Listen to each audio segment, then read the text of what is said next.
Hello hello. അപ്പോൾ എല്ലാവർക്കും എഴുതാപ്പുറത്തിൻ്റെ അടുത്ത എപ്പിസോഡിലേക്ക് സ്വാഗതം. നമ്മൾ സയൻസ് ഫിക്ഷനെ കുറിച്ച് കണ്ടിന്യൂ ചെയ്യുകയാണ്. നമ്മൾ കഴിഞ്ഞ തവണ സയൻസ് ഫിക്ഷൻ കുറേ കവർ ചെയ്യാമെന്നൊക്കെ വിചാരിച്ചെങ്കിലും ഒരു എപ്പിസോഡ് മുഴുവനും നമ്മുടെ പ്രാചീനമായ സയൻസ് ഫിക്ഷനിൽ മാത്രമേ നമ്മൾ സ്പെൻഡ് ചെയ്തുള്ളൂ. ഇനി കുറച്ചുകൂടെ കണ്ടംപററി ആയിട്ടുള്ള കാര്യങ്ങളിലേക്ക് വരാം എന്നാണ് ഞാൻ വിചാരിക്കുന്നത്.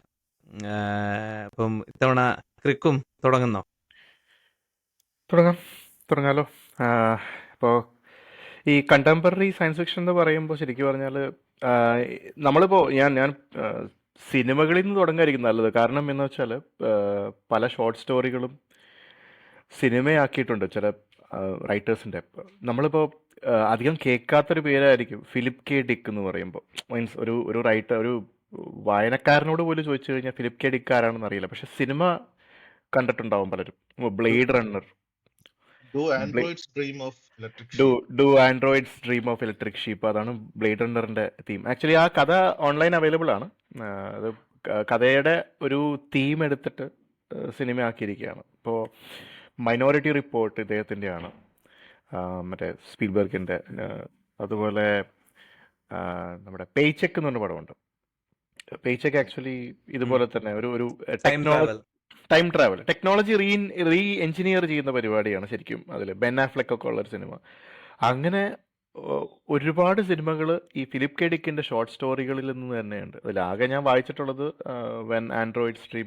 Do androids dream of electronic sheep. അങ്ങനെ അതാണ് അതിൻ്റെ ഒരു ഗ്രാഫിക് നോവൽ വേർഷൻ കൂടി ഉണ്ട്. അത് ഏതൊരു വെബ്സൈറ്റിൽ അത് സെർച്ച് ചെയ്താൽ അത് നമുക്ക് അതിൻ്റെ കൂടെ തന്നെ കിട്ടേണ്ടതാണ്. അപ്പോൾ അത് കൊള്ളാവുന്നൊരു റൈറ്ററാണ്. അപ്പോൾ ആരെങ്കിലും വായിച്ചിട്ടുണ്ടെങ്കിൽ കളക്ഷൻ ഉണ്ട്, ഷോർട്ട് സ്റ്റോറി കളക്ഷൻ ഉണ്ട് ഫിലിപ്പ് കെ ഡിക്കിൻ്റെ. എനിക്ക് തോന്നുന്നു ഇച്ചിരി കോസ്റ്റ്ലി ആയിരിക്കും. അത് എനിക്ക് ലൈബ്രറിയിൽ അവൈലബിൾ ആയിരുന്നു, ഞാനത് വായിച്ചിട്ടില്ല.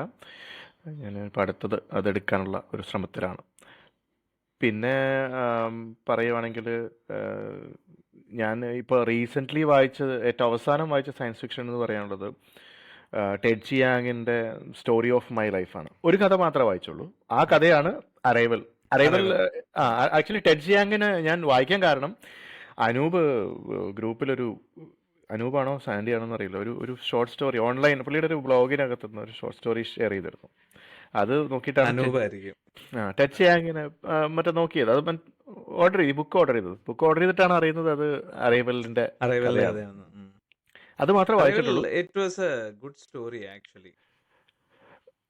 പക്ഷെ ആകെ ഉള്ള ഒരു പുള്ളിയുടെ കഥകളെ പറ്റി ആകെയുള്ള ഒരു പരാതി എന്ന് പറയാനുള്ളത്, പരാതിയല്ല, എൻ്റെ പ്രശ്നമായിരിക്കാം, ഓപ്പൺ ടു ഇൻ്റർപ്രിട്ടേഷനാണ്. അവസാന ഭാഗത്ത് എന്ത് നടക്കുന്നു എന്നുള്ളത് നമുക്ക് ഇപ്പോഴും നമുക്കത് എന്താ പറയുക, ഒരു ഡെഫിനറ്റീവ് ആൻസർ ഇല്ല. നമുക്ക് വേണമെങ്കിൽ ചിന്തിക്കാം അങ്ങനെയാണെന്ന്. അറൈവൽ ആക്ച്വലി നമ്മളോട് പറയുന്നുണ്ട് എന്താണ് സംഭവം എന്ന് പറഞ്ഞു വെക്കുന്നുണ്ട്. പക്ഷെ ഷോർട്ട് സ്റ്റോറി വായിച്ചാൽ, സ്റ്റോറി ഓഫ് മൈ ലൈഫ് വായിച്ചാൽ ചെറിയൊരു കൺഫ്യൂഷൻ ഉണ്ടാവാൻ ചാൻസ് ഉണ്ട്. സിനിമ അതിൻ്റെ ഒരു കൺക്ലൂഷനാണ്. എനിക്ക് തോന്നുന്ന ഡയറക്ടറുടെ വിഷനാണത് സിനിമ എന്ന് പറയാനുള്ളത്. ആ രണ്ട് കളക്ഷനുണ്ട്. എക്സലേഷനും ഞാൻ ഓർഡർ ചെയ്തിട്ടുണ്ട്. അതിലും ഇതുപോലെ ഷോർട്ട് സ്റ്റോറി കളക്ഷനാണ്. Exhalation and other stories, story of my life and other stories, മറ്റൊരു കളക്ഷനാണ്.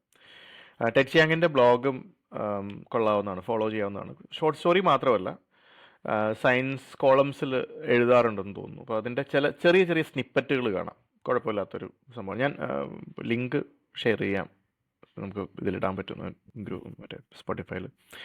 പിന്നെ ലാസ്റ്റ് വായിച്ചത് ബ്ലേക്ക് ക്രൗച്ച് ആണ്. അതിന് മുമ്പ് ബ്ലേക്ക് ക്രൗച്ച് ഞാൻ കൊന്ന വായിച്ചുള്ളൂ. ഞാൻ ഓഡിയോ ബുക്കായിട്ട് കേട്ടതാണ്. റിക്കേഷൻ ആയിരുന്നു. അതെങ്ങനെയെങ്കിലും ഒന്ന് ചിലർ പറയുന്നു ഡാർക്ക് മാറ്റർ ആണ് ബെസ്റ്റ് എന്ന് പറയുന്നു. എനിക്കറിയില്ല അത്, കാരണം അല്ല, ആക്ച്വലി അത് സീരീസ് വന്നുകൊണ്ടായിരിക്കാം. അതായത് റിക്കേഷൻ ശരിക്കും ഫോൾസ് മെമ്മറി സിൻഡ്രോം എന്നൊരു പേരിലൊരു അസുഖത്തെ പറ്റിയാണ് പറയുന്നത്. അതായത് നമുക്ക് ഇതൊരു ചെറിയ ടൈം ട്രാവൽ ഉണ്ട്. അതായത് ഇതിൽ ഇൻവെസ്റ്റിഗേറ്റ് ചെയ്യുന്നൊരു ഓഫീസറുണ്ട്. ഈ കഥയിൽ ഒരു ഡെത്ത് ഇൻവെസ്റ്റിഗേറ്റ് ചെയ്യുകയാണ്. ഒരു പുള്ളിക്കാരി സൂയിസൈഡാണ്. പക്ഷെ ആ സൂയിസൈഡിൻ്റെ പുറകിൽ എന്തെങ്കിലും ഉണ്ടോ എന്ന് അറിയാൻ വേണ്ടിയിട്ട് പുള്ളി ഫോളോ ചെയ്ത് പോകുന്നുണ്ട്. എന്നൊരു ഫൗൾ പ്ലേ ഉണ്ടോ എന്ന് അറിയാൻ വേണ്ടി. ഈ സൂയിസൈഡ് എന്ന് വെച്ചാൽ മുകളിൽ നിന്ന് വീണ് മരിക്കുകയാണ് ചെയ്യുന്നത്. ഒരു കെട്ടിടത്തിൻ്റെ മുകളിൽ നിന്ന് പുള്ളിക്കാരി വീണ് മരിക്കുന്നത്. ഇയാളെ രക്ഷപ്പെടുത്താൻ ചെല്ലുമ്പോഴത്തേക്കും ഈ പറഞ്ഞ പോലെ സൂയിസൈഡ് നെഗോഷിയേഷന് ചെല്ലുമ്പോഴേക്കും പുള്ളിക്കാരി ഇയാളുടെ മുമ്പിൽ വീഴുവാണ്. അപ്പോൾ അത് അന്വേഷിച്ച് ചെല്ലുന്നത് ഒരു പ്രത്യേക ഒരു ഹോട്ടൽ, ഒരു ഷേഡി ഹോട്ടലിലേക്കാണ്. അവിടെ നിന്ന് കഥ തുടങ്ങുകയാണ്. അപ്പോൾ ഈ ഫോൾസ് മെമ്മറി ആളുകളുടെ മനസ്സിൽ ഇംപ്ലാന്റ് ചെയ്യുകയാണ് ചെയ്യുന്നത്. അപ്പോൾ ഇയാൾക്കൊരു അതൊരു എപ്പിഡമിക് ആയി പടരുകയാണ് പടരുകയാണ്. ആ ഒരു സമയത്ത്. രോഗമാണ്. കുറെ പേര് ഇങ്ങനെ മരിക്കുന്നു. അപ്പോൾ ഇതുപോലെ ആളുകൾക്ക് ഇല്ലാത്ത കാര്യങ്ങൾ, നടക്കാത്ത കാര്യങ്ങളൊക്കെ നടന്നു എന്നൊരു ഭയങ്കര വിശ്വാസം. ഒബിയസ്ലി ആൾക്കാർ കൺഫ്യൂസ്ഡ് ആവും. ഇപ്പം നമ്മളിതൊരു കേൾക്കാത്ത കാര്യം, നമ്മളിതുവരെ ഇങ്ങനത്തെ ഒരു ലൈഫ് എനിക്ക് ഉണ്ടായിരുന്നു, പെട്ടെന്നൊരു ദിവസം നമുക്ക് ഇങ്ങനെ ഒരു ഓർമ്മ വരുവാണ്, ഇങ്ങനെ ഒരു ചിന്ത. അതിപ്പോൾ കഴിഞ്ഞ ജന്മമാണോ ഈ ജന്മത്തിൽ തന്നെയാണോ? അതായത് ഇദ്ദേഹത്തിൻ്റെ മകള് മരിച്ചു ഒരു റോഡ് ആക്സിഡൻറ്റിൽ, ഒരു ഹിറ്റ് ആൻഡ് റൺ ഇൻസിഡൻറ്റിൽ. ഇയാൾക്ക് അറ്റ് എ സെർട്ടൺ പോയിന്റ് പുള്ളി തിരിച്ച് ആ ടൈമിലേക്ക് പോവുകയാണ്. അതായത് മകളെ രക്ഷിക്കാമായിരുന്ന ഒരു സമയത്തേക്ക് പോയത് പുള്ളി അവിടെ നിന്ന് രക്ഷിക്കുന്നു. അത് ടൈം ട്രാവൽ വരുന്നു. അപ്പോൾ ആ ടൈം ട്രാവൽ വന്നിട്ട് പുള്ളിയുടെ ലൈഫ് കംപ്ലീറ്റ് അവിടെ നിന്ന് ഇങ്ങോട്ടുള്ള ലൈഫ് മൊത്തം മാറി. അപ്പോൾ മാറിക്കഴിഞ്ഞപ്പോൾ എന്ത് പറ്റിയെന്ന് വെച്ചാൽ ഇയാളെ മാത്രമല്ല അത് അഫക്റ്റ് ചെയ്തിരിക്കുന്നത്, ബാക്കി എല്ലാവരെയും അഫക്റ്റ് ചെയ്തിട്ടുണ്ട്. കാരണം അവർക്കൊക്കെ പുതിയ മെമ്മറീസ് ഉണ്ടായിട്ടുണ്ട് ഇയാൾ കാരണം. ഇയാൾ ഈ പറഞ്ഞ change the course of time. അപ്പോൾ അങ്ങനെ ഒരു ട്രാക്ക് ഉണ്ട്. ഈ പറഞ്ഞ മറ്റേ ഫോൾസ് മെമ്മറിയുടെ മറ്റേ ആക്ച്വലി ഈ മെമ്മറി ഇംപ്ലാന്റിങ് തുടങ്ങി വെച്ച റിസർച്ച് തുടങ്ങി വെച്ച ഒരു സയൻറ്റിസ്റ്റിൻ്റെ ഒരു സബ് പ്ലോട്ടുണ്ട്. അപ്പോൾ ഇതെല്ലാം കൂടി അവസാനം മേർജ് ചെയ്യുന്നതാണ് കഥ. നല്ല വളരെ അതിന് എൻഡിങ് ഒന്നേ ഉള്ളൂ ശരിക്കും പറഞ്ഞാൽ. ആ എൻഡിങ് നല്ല ഒരു എൻഡിങ് ആണ്. അല്ല, അത് മാത്രമല്ല, അത് എനിക്ക് ആ ബുക്ക് അത്ര ഇഷ്ടപ്പെട്ടെന്ന് വെച്ച് കഴിഞ്ഞാൽ, അത് emotionally U connect with everybody. ഭയങ്കരമായിട്ട് നമ്മൾ പ്രോട്ടോഗണിസ്റ്റിന് വേണ്ടി ഇമോഷണലി കണക്ട് ആവും, നമ്മൾ അവരുമായിട്ട് റൂട്ട് ചെയ്യും അവർക്ക് വേണ്ടിയിട്ട്. അങ്ങനത്തെ ഒരു കഥയായിരുന്നു. അത് കാരണമാണ് എനിക്ക് ഡാർക്ക് മാറ്ററിനേക്കാളും റിക്കർഷൻ ഇഷ്ടപ്പെട്ടത്. അതുകൊണ്ടാണ് എനിക്ക് കുറച്ചുകൂടി ആ ക്യാരക്ടേഴ്സിനോട് റിലേറ്റ് ചെയ്യാൻ പറ്റി. ഡാർക്ക് മാറ്ററും സിമിലർ തീം തന്നെയാണ്. എന്ന് പറഞ്ഞാൽ ഒരു professor is nowhere in his life. പുള്ളി ഒന്നും ഒരു is just an average person. കാശൊന്നുമില്ല. He could have been something else. കാരണം പുള്ളി അത്യാവശ്യം നല്ല വിവരമൊക്കെ ഉള്ള മനുഷ്യനാണ്. പുള്ളി എന്നിട്ട് കഥ തുടങ്ങുമ്പോൾ ആരോ തട്ടിക്കൊണ്ടുപോകുന്നു. And then he wakes up in his alternate future where he is a big shot. പുള്ളിയുടെ സ്കിൽസ് പുള്ളി വേണ്ടും വിധത്തിൽ ഉപയോഗിച്ച് ഉണ്ടാക്കുന്ന ഒരു ഓൾട്ടർനേറ്റ് റിയാലിറ്റിയിൽ പുള്ളി വേക്കപ്പ് ചെയ്യുന്നതും പിന്നെ he yearns for his family, so he goes looking for his family. അതാണ് ഡാർക്ക് മാറ്റർ. അതും theme is more or less the same, right? എന്ന് വെച്ച് കഴിഞ്ഞാൽ ഞാൻ എൻ്റെ ലൈഫിൽ എടുത്ത ഒരു ഡിസിഷൻ മാറ്റിയെടുത്ത് കഴിഞ്ഞാൽ my life and everybody around me their lifes get affected എന്നുള്ള ഒരു തീം തന്നെയാണ് ഇതിലും ഉള്ളത്. Again it's not bad, definitely ഞാൻ ഒരുപാട് എൻജോയ് ചെയ്തു. പക്ഷെ എനിക്ക് I still feel recursion tugged at my heartstrings a little more compared to Dark Matter. പിന്നെ പുള്ളിയുടെ മൂന്നാമത്തെ പുസ്തകമാണ് അപ്ഗ്രേഡ്. അപ്ഗ്രേഡിൽ സംഭവിക്കുന്ന ഒരു പോലീസുകാരൻ ഇതുപോലെ ഒരു കേസ് ഇൻവെസ്റ്റിഗേറ്റ് ചെയ്യാൻ പോകുന്നു. അവിടെ വെച്ചൊരു accident സംഭവിച്ചിട്ട് he's injected with a virus that upgrades him to a superhuman character. അത് മറ്റേ ജനറ്റിക് എഞ്ചിനീയറിങ്ങിൻ്റെ ഒക്കെയാണ്. It's just fun to read. പക്ഷേ ബിയോണ്ട് ദാറ്റ് എനിക്കങ്ങനെ അത് ഭയങ്കരമായിട്ട് എന്നെ പിടിച്ചിരുത്തിയൊന്നുമില്ല. It was just a good read. അല്ലാതെ എനിക്ക് അത് ഒരുപാട് ഇഷ്ടപ്പെട്ടതൊന്നും പറയാൻ പറ്റില്ല. പക്ഷെ മറ്റേത് രണ്ടും എനിക്ക് ഒത്തിരി ഇഷ്ടപ്പെട്ട സാധനങ്ങളാണ്. ഈ അപ്ഗ്രേഡിന്റെ കാര്യം പറഞ്ഞപ്പോൾ ഒരു സിനിമയുണ്ട്, പക്ഷേ സെയിം ആണ് പ്ലോട്ട് ലൈൻ. വളരെ എന്താ പറയുക, ചെറിയ ബജറ്റിൽ എടുത്തൊരു പടമാണ്. ഒരു സർപ്രൈസ് ഹിറ്റായിരുന്നു ആ കൊല്ലത്തെ. അപ്ഗ്രേഡ് എന്ന് തന്നെയാണ് പേര്. ഇതുപോലെ മറ്റേ എന്താ പറയുക, അരയ്ക്ക് താഴേക്ക് പാരലൈസ്ഡ് ആയിട്ടൊരു ആക്സിഡൻറ്റിലെ കണ്ട് പാരലൈസ്ഡ് ആയിട്ടൊരു ആൾക്ക് പുള്ളി വില്ലിംഗ്ലി ഒരു എക്സോസ്കെൽറ്റൻ, ഒരു എൻഡോസ്കെൽറ്റൻ പിടിപ്പിക്കുവാണ്. അത് actually it can take over. അതായത് അതൊരു AI ആണ് ആക്ച്വലി. അതിന് ടേക്ക് ഓവർ ചെയ്യാൻ പറ്റും ഒരു ടൈം ആകുമ്പോൾ. ഇത് വെറും ആക്ഷൻ സീൻസ് അങ്ങനത്തെ സംഭവങ്ങളൊക്കെ തന്നെയാണ് ഈ പടത്തിൽ, അല്ലാതെ വലിയ കാര്യമായിട്ടൊരു സയൻസ് ഫിക്ഷൻ മൂവി എന്ന് പറയുന്നേക്കാളും നല്ലൊരു സൂപ്പർ ഹീറോ മൂവി എന്ന് പറയുന്നതാണ്. അതൊന്ന് ഞാൻ ചുമ്മാ റെക്കമെൻഡ് ചെയ്യുവാണ് കാണാത്തവരുണ്ടെങ്കിൽ. നല്ല പടമാണ്. ആ ഒരു ചെറിയ ബഡ്ജറ്റ് ആണെങ്കിലും നല്ല ആക്ഷനും ത്രില്ലിംഗ് സ്റ്റോറിയാണ്. ലൈഫ്സിന്റെ ഇത് പറയുമ്പോൾ സയൻസ് ഫിക്ഷൻ അല്ല, but it's in similar way. മറ്റേ മിഡ് നൈറ്റ് ലൈബ്രറി, മാറ്റ് ഹേഗിന്റെ, വിച്ച് ഇസ് വെരി സിമിലർ. ഒരു എനിക്ക് ഓർമ്മയുള്ളത് ബട്ട് ഇറ്റ്സ് നോട്ട് സയൻസ് ഫിക്ഷനേ അല്ല, സയൻസ് ഫിക്ഷൻ അല്ല, it's more of a fantasy rather than a science fantasy fiction. റെലമിൽ വരുന്ന ഒരു ഇതാണ്. Where you know a girl gets to live the different lives, to choose what life she wants. Self harm ആണ് തുടങ്ങുന്നത്. then she gets to ഇത് ഇങ്ങനെ ചെയ്തിരുന്നെങ്കിൽ അങ്ങനെ ചെയ്തിരുന്നെങ്കിൽ മരണത്തിന് മുമ്പ്, ഐ മീൻ ആസ് ഇൻ മരിച്ചു, അത് കഴിഞ്ഞിട്ട് സോള് വിടുന്നതിന് മുമ്പ് you get an opportunity to try out other things in life. What could have been. I think only when എനിക്ക് സയൻസ് ഫിക്ഷൻ ഇൻട്രസ്റ്റിംഗ് ആവുന്നത് is only when there is a connection factor that you can feel with the characters. അല്ലെങ്കിൽ somehow science fiction doesn't talk to me. Maybe I'll try recursion because Recursion it is needs nice. to have that ഒരു human factor where it gives you a chance at life, hope with the books.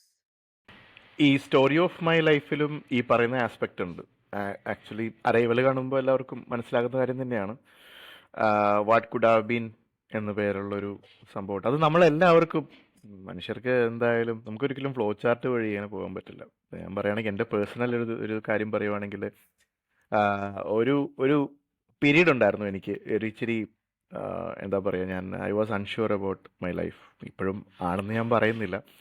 ആ സമയത്ത് I was trying to get help.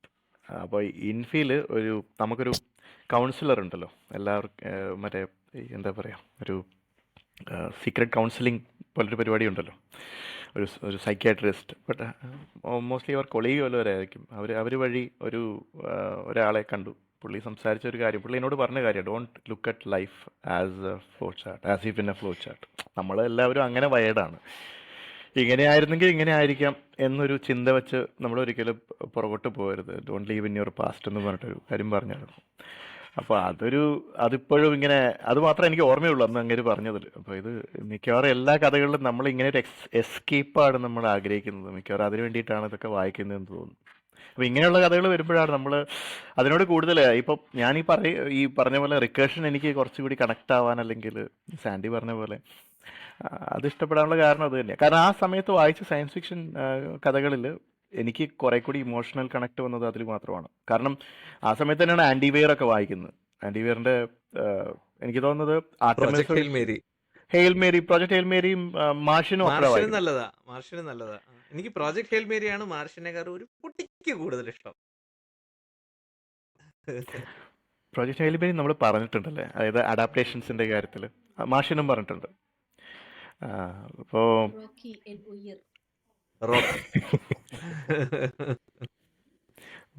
അത് ഇനി സംസാരിക്കണോ? Sandy പറയുന്നോ? കുറച്ച് touch ചെയ്തേക്കാം, അത് കേൾക്കാത്തവരുണ്ടെങ്കിൽ. Martian എനിക്ക് തോന്നുന്നില്ല ആരും അറിയാവുന്നവരാരും അറിഞ്ഞൂടാത്തവരാരും ഉണ്ടെന്ന്. കാരണം എല്ലാവരും സിനിമയെങ്കിലും കണ്ടു കാണും. സിനിമ ആക്ച്വലി ഒരു വളരെ true to the book adaptation ആണ്. കുറച്ച് വെട്ടി ചുരുക്കിയെന്നേ ഉള്ളൂ. കുറച്ച് പുള്ളിയുടെ റിട്ടേൺ ജേർണിയിൽ കുറച്ചധികം ഉണ്ടായിരുന്നു ബുക്ക്, അത് കുറച്ച് വെട്ടി ചുരുക്കി. അതൊരു ചെറിയ ആടുജീവിതം തന്നെയാണ്. സെക്കൻഡ് ഹാഫ് അത് മുഴുവൻ എടുത്തു കളഞ്ഞു. ചൊവ്വാജീവിതമാണത്. അതെ. ബ്ലീക്ക് അല്ല, ഇറ്റ്സ് എ വെരി ഹോപ്പ്ഫുൾ ബുക്കാണ്. there's a lot of hope in it. അതാണ് എനിക്ക് പൊതുവെ സയൻസ് ഫിക്ഷൻ വായിക്കുമ്പോൾ മൊത്തത്തിൽ മുഞ്ചി പോയൊരു ലോകത്തിനെ കുറിച്ചുള്ള കഥയായിരിക്കും.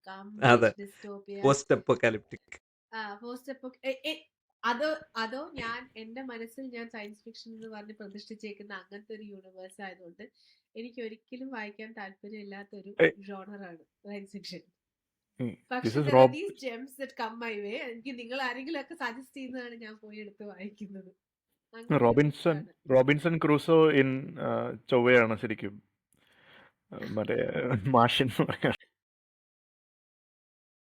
അല്ല അതിന്റെ ആളുകള് ആ, ശ്വാസം കിട്ടാണ്ട് മരിച്ചു പോകുന്ന സിനിമയും ഓക്സിജൻ ടാങ്ക് തീർന്നു പോകുന്നു ഈ വക പരിപാടികൾ എനിക്കത് പണ്ട് ഞാൻ വായിച്ച ഏതൊക്കെയോ ഫിക്ഷണൽ ഇതിൽ അതാണ്. അതായത് ഒന്നാമത് നമ്മൾ സ്പേസിലാണ്, ഒറ്റപ്പെടുന്നു, ഒരുതരം ക്ലോസ്ട്രോഫോബിയ, ഇതെല്ലാം കൂടി ഒരു മിക്സ് വരുമ്പോൾ എനിക്കത് എന്തോ ഒരു ഹോപ്പ് ഇല്ലാത്തൊരു എൻഡിങ്. ഇത് എന്തിനോ തിളയ്ക്കുന്ന സാമ്പാർ മരത്ത് ബുക്സ് ആയിട്ടാണ് ഞാൻ അതിനെ കരുതിയിരുന്നത്. അൺടിൽ ഐ തിങ്ക് അല്ല അത് End പറയുമ്പോ came along.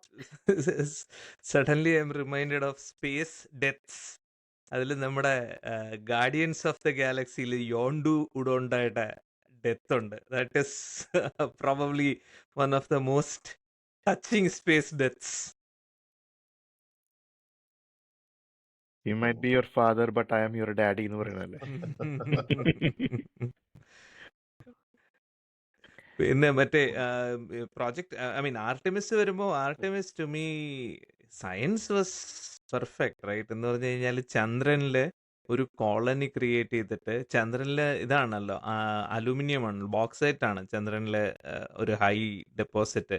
അപ്പോൾ ആ ബോക്സൈറ്റ് ഫാക്ടറീസ്, ബോക്സൈറ്റിൽ നിന്ന് അലൂമിനിയം ഉണ്ടാക്കുന്ന ഫാക്ടറീസിൽ അലൂമിനിയം സിറ്റീസ് ബിൽഡ് ചെയ്ത് ബോക്സൈറ്റ് അലൂമിനിയം പ്രൊഡക്ഷൻ്റെ ബൈ പ്രോഡക്റ്റ് ആയ ഓക്സിജൻ ആ ഇതിൻ്റെ അകത്ത് നിറച്ചിട്ട് ഉള്ളതാണ്. I mean it didn't work out because the lead character was very very weak എന്ന് എനിക്ക് തോന്നി. എനിക്ക് അങ്ങനെ റിലേറ്റ് ചെയ്യാൻ പറ്റിയില്ല. ജാസ്മിൻ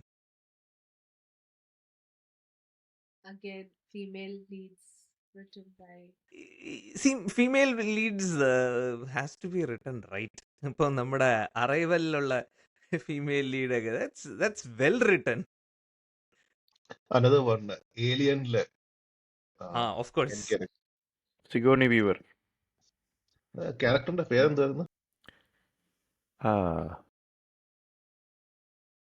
പുള്ളിക്കാരത്തേനല്ലേ സാറാ കോണറും അല്ല, സാറാ കോണറിൽ ലിൻഡ ഹാമിൽട്ടൺ ആണ് മറ്റേ. അല്ലേ? യൂഷ്വലി വെൽ റിട്ടൺ ഫീമെയിൽ ക്യാരക്ടേഴ്സിനെ കുറിച്ച് പറയുമ്പോൾ ഈ രണ്ട് എക്സാമ്പിൾസ് ആണ് ആൾക്കാർ ആദ്യമേ പറയുന്നത്. And they are quite good. Absolutely. and it was mother written- ഉണ്ട്, മദർ മാത്യു റിലിയുടെ. Yes. Mother mother is not ഒരു ഫീമെയിൽ ലീഡ് അല്ല, സൈഡ് കിക്ക് ആണ്. We have always had excellent sidekick female characters. എപ്പോഴും നമുക്ക് ഉണ്ടായിട്ടുണ്ട്. പക്ഷെ സെൻട്രൽ ലീഡ് കൺവിൻസിങ് ആയിട്ട് ഒരാള് ഈ അടുത്ത് വന്നിട്ടില്ല എന്നുള്ളതാണ്. എനിക്ക് ഏലിയനിലെ മെയിൻ ക്യാരക്ടറിനെയാണ് ഭയങ്കര ഇഷ്ടം. കാര്യം എന്ന് വെച്ചാൽ പുള്ളിക്കാരിയാണ് ആക്ച്വലി അതിലെ ഏറ്റവും സെയിൻ ആയിട്ടുള്ള പേഴ്സൺ. പുള്ളിക്കാരി എല്ലാം പറയുന്നുണ്ട് അപ് ഫ്രണ്ട് കാര്യങ്ങള്. Nobody listens to her. Ripley, Ripley yes. Ellen Ripley Eileen Ripley ആണോ? Ellen Ripley. ഐലീൻ റിപ്ലി അങ്ങനെ എന്തോ ആണ് പേര്. Okay. Again, these are from the 70s, 80s. Late 80s, 70s, late 70s. Also. Terminator also. ആ സമയത്ത് കുറെ നല്ല science fiction movies ഉണ്ടായിരുന്നു. എനിക്ക് ഇതുപോലെ ഒരാൾ റെക്കമെൻഡ് ചെയ്തിട്ട് ഒരു പഴയ സയൻസ് ഫിക്ഷൻ മൂവി, ഒരുപാട് പഴയതാണ്. ഇതൊരു നമ്മുടെ ഈ കളറൈസേഷൻ തുടങ്ങിയ സമയത്ത് ടെക്നിക് കളർ എന്ന് പറയില്ലേ, സോയിൽ ആൻഡ് ഗ്രീൻ കേട്ടിട്ടുണ്ടോ? Soylent Green. അത് it has one of the biggest twist എന്ന് പറഞ്ഞിട്ടൊരു ലിസ്റ്റ് ഒക്കെ ഉണ്ട്. അതുകൊണ്ട് ഞാൻ ട്വിസ്റ്റ് റിവീൽ ചെയ്യുന്നില്ല. ഒരു പോസ്റ്റ് അപ്പോക്കാലിപ്റ്റിക് ലോകമാണ്. അപ്പോൾ ആളുകൾക്കൊക്കെ ഫുഡ് റേഷൻ ചെയ്ത് കൊടുക്കുവാണ്. അപ്പൊ അവർക്ക് സോയിലന്റ് ഏതോ വേറൊരു കളറാണ്. ഈ സോയിലന്റ് എന്ന് വെച്ചാൽ ഫുഡ് റേഷന്റെ പേരാണ്. ഓക്കെ. അപ്പൊ അത് ഈ മറ്റേ ആളുകൾക്ക് അത് കൊടുത്ത് അത് ഒരു ഗവൺമെന്റ് റേഷൻ ചെയ്യുക. ബോക്സ് ഒരു തരം ക്യൂബുകളാണ് കൊടുക്കുന്നത്. ഫുഡൊക്കെ അങ്ങനെയാണ്, ക്യൂബുകളാണ്. അപ്പോൾ അങ്ങനെ അതപ്പതിച്ചു, സൊസൈറ്റി മൊത്തം അതപ്പതിച്ചു. ആളുകൾ ഇങ്ങനെ ക്യൂ നിൽക്കുവാണ്, റേഷന് വേണ്ടിയിട്ട് ക്യൂ നിൽക്കും. അവിടെ മറ്റേ സ്ലംസിലൊക്കെ എപ്പോഴും പ്രശ്നങ്ങളാണ്. കുറച്ച് പണക്കാരുണ്ട്, മറ്റേ ഗവൺമെന്റും പണക്കാരെയൊക്കെ കാണിക്കുന്നുണ്ട്. അവർക്ക് കുറച്ചുകൂടി അഫ്ലുവൻറ്റ് ലൈഫാണ് ഒബ്വിയസ്ലി. ഇതെന്താണ് പെട്ടെന്ന് ഒരു ദിവസം അവർ പുതിയൊരു ടൈപ്പ് റേഷൻ ഇറക്കുവാണ്. അതിൻ്റെ പേര് സോയിൽ ആൻഡ് ഗ്രീൻ എന്നാണ്. അപ്പോൾ ഒരു ജേർണലിസ്റ്റ് ഉണ്ട്, പുള്ളിക്ക് ഇത് എന്താണെന്ന് കണ്ടുപിടിക്കണം, ഈ സോയിൽ ആൻഡ് ഗ്രീൻ എന്താണെന്ന്. പുള്ളി അത് അന്വേഷിക്കാൻ വേണ്ടി ഒരു ഫാക്ടറിക്കകത്ത് ചെല്ലുന്നു. And okay. Interesting. The thing is, very novel, very simple. sorry, നോവലില് അതൊരു മെയിൻ പ്ലോട്ട് പോയിന്റ് അല്ല കേട്ടോ. നോവലില് അപ്പൊ അത് അതൊരു നോവലും ഉണ്ടോ അതിന്റെ? ആ ശരി, നോവൽ നോവലുണ്ടല്ലേ? നോവലുണ്ട്. അപ്പൊ അത് അതില് ഒരു മെയിൻ പ്ലോട്ട് പോയിന്റ് അല്ല, അതൊരു സൈഡ് പോയിന്റ് ആണ്. അതിൽ ഒരുപാട് കാര്യങ്ങളുണ്ട്. വേൾഡ് ബിൽഡിംഗ് നല്ല രസമാണ് അതിന്റെ. ഒന്നെന്ന് വെച്ചാല് ആ കാലഘട്ടത്തില് ആൾക്കാർക്ക് ഓരോ അപ്പാർട്ട്മെന്റ്സ് അസൈൻ ചെയ്ത് കൊടുക്കും. അപ്പൊ അപ്പാർട്ട്മെന്റ്സിന്റെ കൂടെ ഫേർണിച്ചർ എന്ന് പറയുന്ന സംഭവമുണ്ട്. ഫേർണിച്ചർ ബേസിക്കലി സെക്സ് സ്ലേവ്സ് ആണ്. അപ്പം സ്ത്രീകളെയാണ്. അപ്പൊ അതിന്റെ ഇന്ന ഏജിലുള്ള ഒരു സ്ത്രീ comes free with apartment. It's euphemistically അതിനെ ഫേർണിച്ചർ എന്നാണ് വിളിക്കുന്നത്. അങ്ങനത്തെ കുറെ കാര്യങ്ങളുണ്ട്. പിന്നെ സോയിലന്റ് ഗ്രീൻ പ്ലോട്ട് പോയിന്റ് ആ മൂവിക്ക് വേണ്ടി അതാക്കിയതാണ് main plot point. I mean female lead character വെച്ച് പറയുമ്പോൾ ഈ അടുത്തിടയ്ക്ക് വായിച്ചൊരു പുസ്തകം ഉണ്ടായിരുന്നു, ബിൻതി എന്ന് പറഞ്ഞിട്ട്. ഒരുപാട് വലിയ പുസ്തകമൊന്നുമല്ല, വളരെ ചെറിയ പുസ്തകമാണ്. The protagonist is an African American lady. ഫ്യൂച്ചറിലാണ് എഗെയിൻ പുള്ളിക്കാരത്തിക്ക് പുള്ളിക്കാരത്തി ഒരു എന്താ ഭയങ്കര ദാരിദ്ര്യത്തിലൊക്കെ കിടക്കുന്ന ഒരു കമ്മ്യൂണിറ്റിയിൽ നിന്ന് ഒരു ഇന്റർ ഗലാക്ടിക് കോളേജിൽ പഠിക്കാൻ അവൾക്കൊരു ഓപ്പർച്യൂണിറ്റി കിട്ടിയിട്ട് അവൾ അങ്ങോട്ട് പോവുകയാണ്. അപ്പോൾ she has a lot of these routines. അവരുടെ ട്രഡീഷൻസ് ഒക്കെ ഉണ്ട്. എന്തോ ഒരു പ്രത്യേക ക്ലേ മുഖത്ത് തേക്കുക, അങ്ങനത്തെ ഒക്കെ കുറെ പ്രത്യേകതകളുണ്ട്. അപ്പോൾ ഇറ്റ്സ് ഭയങ്കര ആ ക്യാരക്ടറിൻ്റെ ബ്ലാക്ക് ആഫ്രിക്കൻ ട്രഡീഷൻ അതിലൊക്കെ റൂട്ടഡ് ആയിട്ടുള്ള ഒരു ക്യാരക്ടറാണ്. So it's the story about how she is going to that university. ആ പോകുന്ന വഴിക്ക് ഒരു ഏലിയൻ അറ്റാക്ക് ഉണ്ടാകുന്നു. അങ്ങനെയൊക്കെയുള്ള ഒരു കഥയാണ്. I mean it's a series. ഞാൻ ഫസ്റ്റ് മാത്രമേ വായിച്ചുള്ളൂ. It was a very short and very easy read, good fun. I mean and more importantly ആ ലീഡ് ക്യാരക്ടറിനെ നല്ലപോലെ എസ്റ്റാബ്ലിഷ് ചെയ്തിട്ടുണ്ട്, നല്ലപോലെ റൈറ്റും ചെയ്തിട്ടുണ്ട്. ഓതറുടെ പേരെന്താ? നെഡി ഒക്ര ആ ഇപ്പൊ ഞാൻ ഗൂഗിൾ ചെയ്തതാ. അതെ, ഒരു ഫീമെയിൽ ഒരു ഓത്തറാണ്. ആഫ്രിക്കൻ പേരാണ്. ഓക്കെ. ഫീമെയിൽ ഓത്തറാണ്. Again, I always come back to it. I've always felt female leads written by male authors miss ഇത് ഭയങ്കരമായിട്ട് മിസ്. ഇത് അവര് സയൻസ് ഗേസിൽ നിന്നുള്ള സ്ത്രീകളെയാണ് അവർ എഴുതുന്നത്. അതാണ് ഏറ്റവും വലിയ പ്രശ്നം അതില്. നാളെ ഏതൊരു book, it's A reel, if you seen it, she smile through her lower teeth. അത് കണ്ടിട്ടുണ്ടോ ആ റീല്? ഞാൻ കണ്ടത്. കണ്ടു. അമ്മാതിരി എഴുത്തുകൾ എഴുതും ചില സമയത്ത് നമ്മൾ.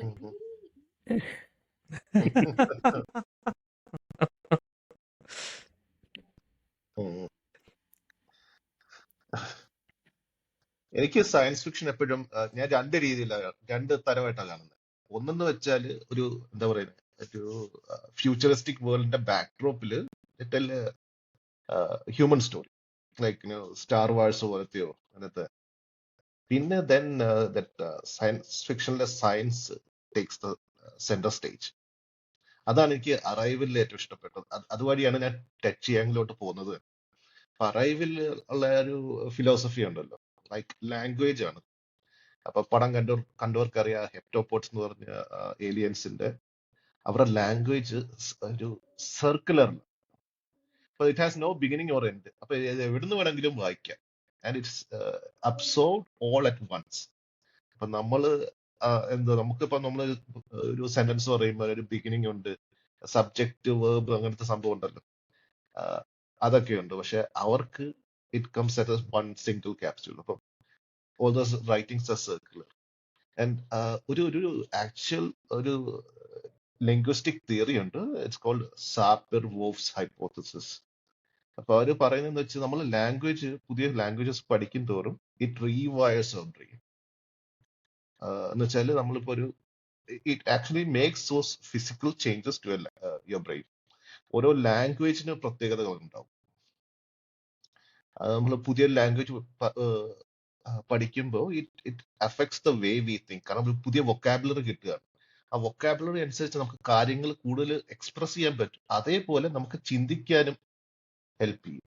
ഇപ്പോ ആന്ത്രപ്പോളജിസ്റ്റുകൾ പറയുന്ന ഒരു കാര്യം എന്ന് വെച്ചാൽ ലാംഗ്വേജ് കണ്ടുപിടിച്ച സമയത്ത് മുതൽ നമ്മുടെ ഹ്യൂമൻ എവല്യൂഷണൽ ഡെവലപ്മെന്റ് വളരെ പെട്ടെന്നായിരുന്നു. അതുവരെ we were almost like maybe chimpanzees or something. പക്ഷെ ലാംഗ്വേജ് കണ്ടുപിടിക്കും തോറും വി കുഡ് ഐഡിയേറ്റ് ബെറ്റർ, നമുക്ക് കൂടുതൽ ചിന്തിക്കാനും ഒക്കെ എളുപ്പമായി. And ideas start exploding from there.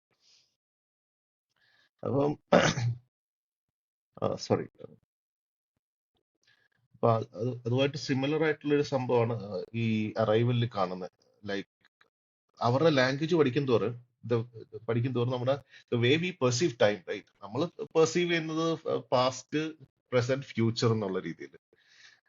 But for the aliens അവർക്കെല്ലാം ഒന്നാണ്. ഒന്നാണ്. They perceive everything. ഇതൊരു സ്പോയിലർ ആയിരിക്കും, സോറി. അല്ല, മിക്കവാറും സിനിമ കണ്ടവരുണ്ടാവും. ഡെന്നിസ് വില്ലിയനൂവിന്റെ. അല്ല, ഇത് പറഞ്ഞപ്പോഴാണ് എനിക്കൊരു കൊളീഗ് ഉണ്ടായിരുന്നു കേട്ടോ. കാര്യം എന്നെക്കാളൊക്കെ 2 വയസ്സ് മൂപ്പേ ഉള്ളെങ്കിലും പുള്ളി ആള് പുലിയായിരുന്നു ഇൻഫീല്. അത്യാവശ്യം ഞങ്ങളുടെ മിക്കവാറും എല്ലാ പ്രൊജക്റ്റുകളിലും അവാർഡൊക്കെ ട്രിവാൻഡ്രത്തൊക്കെ അത്യാവശ്യം നല്ല പേരുള്ള ഒരാളായിരുന്നു. അപ്പോൾ ഇങ്ങേര് actually is North Indian. By birth is actually North Indian. പക്ഷേ അയാളുടെ അച്ഛൻ്റെ ജോലി കാരണം പുള്ളി കോയമ്പത്തൂരാണ് സ്റ്റേഷനിലായിരുന്നത്. പുള്ളി എല്ലാ ഭാഷയും സംസാരിക്കും. ഇപ്പോൾ പുള്ളി പഞ്ചാബി അറിയാം, മറ്റേ ഗുജറാത്തി അറിയാം, മറ്റേ ഇതറിയാം, മറാത്തി അറിയാം. പുള്ളി ബോംബെയിൽ വർക്ക് ചെയ്തിട്ടുണ്ട്. ഇപ്പോൾ മലയാളം നന്നായിട്ട് പറയും. മറ്റേ ഇത് പുള്ളി കോയമ്പത്തൂരായതുകൊണ്ട് തമിഴ് അറിയാം. വൈഫ് മലയാളിയാണ്. അപ്പോൾ എൻ്റെ ഒരു ലീഡ് ചോദിച്ച ക്വസ്റ്റ്യനാണ്, നിങ്ങൾ ഏത് ഭാഷയിലാണ് ചിന്തിക്കുന്നത്? ആള് സത്യം പറഞ്ഞാൽ ഇങ്ങനെ ഒരു ഞാനും ആലോചിക്കാറുണ്ട്. ഇപ്പോൾ നമ്മളിപ്പോൾ എന്തായാലും ഭാഷ വെച്ചിട്ടാണ് ചിന്തിക്കുന്നത്. അതായത് ഒരു നമ്മുടെ മനസ്സിലൊരു സെന്റൻസ്, അറ്റ്ലീസ്റ്റ് സംസാരിക്കുമ്പോൾ ഒരു സെന്റൻസ് ഫോം ചെയ്യണമല്ലോ. അത് നമ്മളെങ്ങനെയായിരിക്കും? ഇപ്പോൾ നമുക്ക് എന്തായാലും നമ്മുടെ മാതൃഭാഷയിലാണ് ചിന്തിക്കാൻ പറ്റുള്ളൂ എന്തായാലും. പക്ഷേ ഒരുപാട് നാൾ നമ്മളൊരു ഭാഷ ഉപയോഗിച്ച് കഴിഞ്ഞിട്ടുണ്ടെങ്കിൽ നമുക്കതിനെ എങ്ങനെയാണ് നമ്മൾ എന്തായാലും അതിനൊരു സംഭവം കാണും. എന്ത് ലോജിക്ക് ഫോം ചെയ്യുവാണെങ്കിലും അതിനൊരു ഭാഷയില്ലാതെ എനിക്ക് തോന്നുന്നില്ല, ഒരു ഗ്രാമർ ഇല്ലാതെ ആ ലോജിക്ക് ഫോം ചെയ്യാൻ പറ്റുമെന്ന് തോന്നുന്നില്ല. എന്ത് പറഞ്ഞു കഴിഞ്ഞാൽ ഇപ്പോൾ NLP എന്ന് പറഞ്ഞ സാധനം തന്നെ is based on A language. ഒരു ടോക്കണൈസ് ചെയ്തിട്ടാണ് മറ്റേ ഈ പറഞ്ഞ പോലെ ChatGPT ഇതൊക്കെ സംസാരിക്കുന്നത് നമ്മളോട്. മീൻസ് ആക്ച്വലി ഒരു റെസ്പോൺസ് തരുന്നത്. എന്നോട് ഇതുപോലെ ആരോ ചോദിച്ചിരുന്നു, like what language do you think in. എനിക്കതിന് വ്യക്തമായിട്ടൊരു ആൻസർ കൊടുക്കാൻ പറ്റിയിട്ടില്ല. Because no, it's like for me I don't think in a language, I just think. പക്ഷെ അത് ഇൻട്രസ്റ്റിംഗ് ക്വസ്റ്റ്യൻ അല്ലേ? ലാംഗ്വേജ് എനിക്ക് എന്റെ തോട്ട്സ് ഒരു പക്ഷെ മലയാളത്തിലായിട്ട് കൺവേർട്ടഡ് ആവുകയാണ് ചെയ്യുന്നത് എന്നാണ്. First thought is Malayalam. തർക്കുത്തരമൊക്കെ വരുന്നത് എനിക്ക് ഫസ്റ്റ് വരുന്നത് മലയാളത്തിലാണ്. No doubt about it. പക്ഷെ അത് പിന്നെ അത് ഇംഗ്ലീഷിലേക്ക് കൺവേർട്ട് ചെയ്യുമ്പോൾ നമുക്കൊരു അത് പക്ഷെ ഈ ചോദ്യം ചോദിച്ച് ബാക്കിയുള്ള ഉത്തരം കേട്ടപ്പോഴാണ് മനസ്സിലായത് എല്ലാവർക്കും ഒരു ഉത്തരം ഉണ്ടെന്ന്, ഒരു ലാംഗ്വേജ് ഉണ്ടെന്ന്. എന്നെ സംബന്ധിച്ചോളം ഞാൻ maybe I will run some conversations in my mind, but I do not think in any language. Because എന്നെ സംബന്ധിച്ചോളം ലാംഗ്വേജ് എന്ന് പറയുമ്പോൾ വേറൊരാൾക്ക് കമ്മ്യൂണിക്കേറ്റ് ചെയ്യാൻ വേണ്ടി എന്റെ തലയിൽ ഞാൻ എന്നോട് പറയുന്ന കാര്യത്തിൽ ഞാൻ എന്തിനാ ലാംഗ്വേജ് എന്നാ ഞാൻ സോ ആംഗ്യ ഭാഷയായിരിക്കും. മേ ബി വിഷ്വലി, words ഒക്കെ ആയിരിക്കും. yeah, it might be visuals. but I don't use words also. Hieroglyphs. But unfortunately ആ ഒരു സംഭവം എനിക്ക് ബാക്കിയുള്ളവരോട് ചോദിക്കണമെന്നുണ്ട്, പറയണമെന്നുണ്ട്. പക്ഷെ you can't see inside other people's head, they can't see inside your head. അങ്ങനെ ഒരു situation ആണല്ലോ. ഭാഷയുടെ കാര്യം പറഞ്ഞു വന്നപ്പോൾ നമ്മുടെ പ്രോജക്ട് ഹെയിൽ മേരി ആൻഡി വെയറിൻ്റെ ഇതില് ഭാഷ ഒരു ഭയങ്കര ഇമ്പോർട്ടൻറ്റ് പാർട്ടാണ്. How they learn to communicate with each other എന്നുള്ളത്. അതൊരു എക്സ്ട്രീംലി ഇൻട്രസ്റ്റിംഗ് പ്രിമൈസ് ആണ്. അതിൽ ഒരുപാട് സമയവും കൊടുത്തിട്ടുണ്ട് ആ ഭാഷ മനസ്സിലാക്കുന്നതിനും അവർ തമ്മിലുള്ള സോഷ്യൽ ഇൻട്രാക്ഷൻസും. കാരണം ഒരു സ്ഥലത്തെ സോഷ്യൽ ഇൻട്രാക്ഷൻ അല്ല മറ്റൊരു സ്ഥലത്തെ സോഷ്യൽ ഇൻട്രാക്ഷൻ എന്നുള്ളത്. പറഞ്ഞ സ്പോയിലർ ആണ്. ഓർമ്മിച്ചത് ഞാൻ നോക്കിക്കൊണ്ടിരിക്കാന്നൊക്കെ പറയും റോക്കി.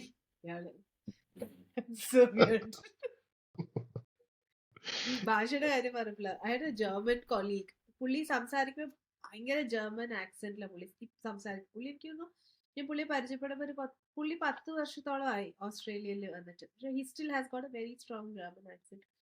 പുള്ളി പറഞ്ഞൊരു കാര്യമാണ്, പുള്ളി ഒരു ദിവസം പറഞ്ഞു, ഇന്ന് ഞാൻ ആദ്യമായിട്ട് ഒരു കാര്യം റിയലൈസ് ചെയ്തു. അപ്പൊ ഞാൻ ചോദിച്ചാൽ എന്താണാവോ, ഞാനിപ്പോ സ്വപ്നം കാണുന്നത് ഇംഗ്ലീഷിലാണ്. അപ്പൊ അപ്പോഴാ ഞാൻ റിയലൈസ് ചെയ്ത് ഈ പറഞ്ഞ പോലെ നമ്മൾ സംസാരിക്കുന്ന പോലെ സ്വപ്നത്തിനും ഭാഷകളുണ്ട്. പക്ഷെ പുള്ളി പറയുന്നത് പുള്ളി അത്രയും കാലം കണ്ടുവന്ന സ്വപ്നത്തിൽ പുള്ളിയുടെ കോൺവെർസേഷൻസ് മുഴുവൻ ജർമ്മനിലായിരുന്നു.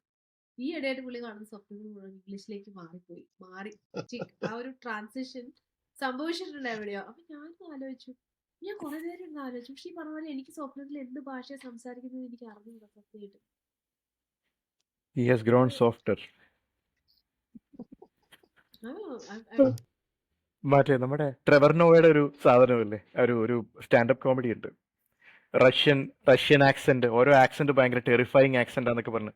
റഷ്യൻ ആക്സെന്റിനെ പറ്റി പറയുന്നില്ലേ, fluffy rabbits and gummy bears എന്ന് പറയുമ്പോൾ തന്നെ നമ്മൾ വിചാരിക്കും എന്തോ പുള്ളി ഉദ്ദേശിക്കുന്ന fluffy rabbits and gummy bear എന്നാണ്. പക്ഷെ പറയുമ്പോൾ it's like you play a vinyl backwards, DJ playing a vinyl backwards എന്നാണ് പുള്ളി പറയുന്നത്. റഷ്യൻ ആക്സെന്റ് സ്ട്രോങ്ങസ്റ്റ് ആക്സെന്റ്സ് എന്നൊക്കെയാണ് പറയുന്നത്, റഷ്യനും ജർമ്മനും. പക്ഷെ അവർ പറയുന്നതൊക്കെ ഏറ്റവും എന്താ പറയാ, മോസ്റ്റ് ബ്യൂട്ടിഫുൾ റൊമാൻറ്റിക് ലിറ്ററേച്ചർ ഒക്കെ വന്നിരിക്കുന്നത് റഷ്യനും ജർമ്മനിൽ നിന്നൊക്കെയാണ്. മറ്റേ ഏതൊരു ഇതിലുണ്ടല്ലോ, ആർമഗഡനിലൊരു മറ്റേ റഷ്യൻ ആസ്ട്രോണോട്ട് പറഞ്ഞ American spare parts, Russian spare parts, all made in Taiwan. All made in Taiwan. മെറിലേക്ക് ചെന്ന് കയറുന്നതല്ലേ ഇവര്, മെറിലേക്ക് ചെന്ന് കയറുന്നതാണ്. ഞാൻ റഷ്യൻ ആ ഒരു റീജിയൻ ആള് വന്ന അവർ വെരി ബിഗ് ബിൽഡ് ആൾക്കാരുമാണ്. ഐഡിയ ഇപ്പൊ ഇടി വരുന്നുണ്ടെന്നുള്ളതാണ്. ഈ പറഞ്ഞ പോലെ ഗമ്മി ബേഴ്സും ചോക്ലേറ്റും ഉണ്ടോ എന്ന് ചോദിച്ചാലും നമുക്ക് ഇടി വരുന്നുണ്ട് എന്നുള്ള മാതിരി തോന്നല നമുക്ക് ഇന്റേണലി നമ്മുടെ തോട്ട് പ്രോസസ്.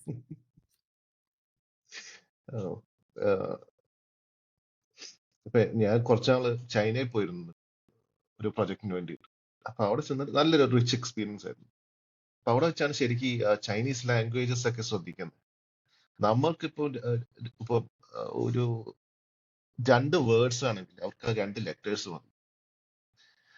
അപ്പൊ അതിനെക്കുറിച്ച് ഇങ്ങനെ ഒരു ചൈനീസ് കുളിവിനോട് സംസാരിച്ചപ്പോഴാണ് മനസ്സിലാവുന്നത്, ആ ഒരു ലെറ്റർ എന്ന് പറഞ്ഞത് നമ്മളുടെ ലെറ്റേഴ്സ് പോലുള്ള ശബ്ദങ്ങളല്ല, പിക്ചേഴ്സ് അല്ലേ, ഐഡിയോഗ്രാഫിക് ആണ്. അത് ഇറ്റ് റെപ്രസെന്റ്സ് ഐഡിയ.